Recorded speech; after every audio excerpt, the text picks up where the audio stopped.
कहना चाहते हैं, देखो ये एक बहुत ही क्राइम, इतना बड़ा क्राइम हुआ है, लेकिन इस क्राइम को छुपाया जा रहा है। इवन कि जो नॉर्मल पीपल्स हैं, जो नॉर्मल लोग हैं, वो भी इस चीज़ पे कोई ध्यान नहीं दे रहे हैं। उनको पता ही तक नहीं है कि हुआ क्या है वहाँ पे। तो ये सिर्फ डॉक्टर्स का एक प्रोटेस्ट नहीं है, ये आम लोगों के लिए भी है। आपकी सेफ्टी, हमारी जो फीमेल्स हैं, जो भी बहनें हैं, माताएं, उनकी सेफ्टी के लिए भी तो देखना है ना। लोगों को तो लग रहा है कि नहीं ये कोई डॉक्टर है उनके साथ हुआ है, ये एक सेग्रीगेट सा कर दिया हुआ है।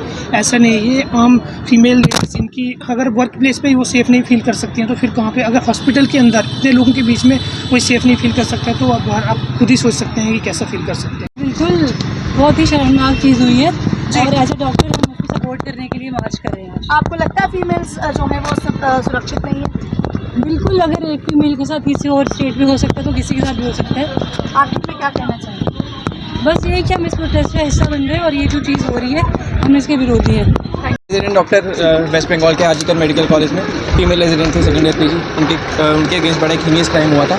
उनके बॉडी को ब्रूटली रेप करके मर्डर करके एक सेमिनार हॉल में छोड़ दिया गया था। और उसके बाद अफसोस की बात यह है कि हॉस्पिटल की जो उनकी एडमिनिस्ट्रेशन है वो इसे एज ए सुसाइड फ्रेम करके इस केस को दबाना चाहते हैं जी।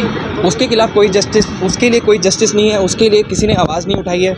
हम इसके लिए पीसफुल प्रोटेस्ट कर रहे हैं कि हमारे वार्ड्स और सिर्फ इमरजेंसी सर्विसेज अभी एसेंशियली चलेंगी, बाकी ओपीडी और वार्ड बंद रहेंगे। जब तक उस लड़की के लिए कुछ एक्शन नहीं लिया जाएगा, जब तक उसके क्रिमिनल्स को सज़ा नहीं मिलेगी, तब तक ये प्रोटेस्ट बंद नहीं होगा। तो क्या जम्मू में इसी तरह से प्रोटेस्ट चलते रहेंगे? जब तक आगे उसके लिए कोई एक्शन नहीं लिया जाएगा, कोई सेंट्रल प्रोटेक्शन एक्ट हम डॉक्टर्स के लिए, हमारे वर्क प्लेस में सेफ्टी के लिए नहीं होगा, तब तक हमारा प्रोटेस्ट इंडेफिनिट स्ट्राइक चलती रहेगी।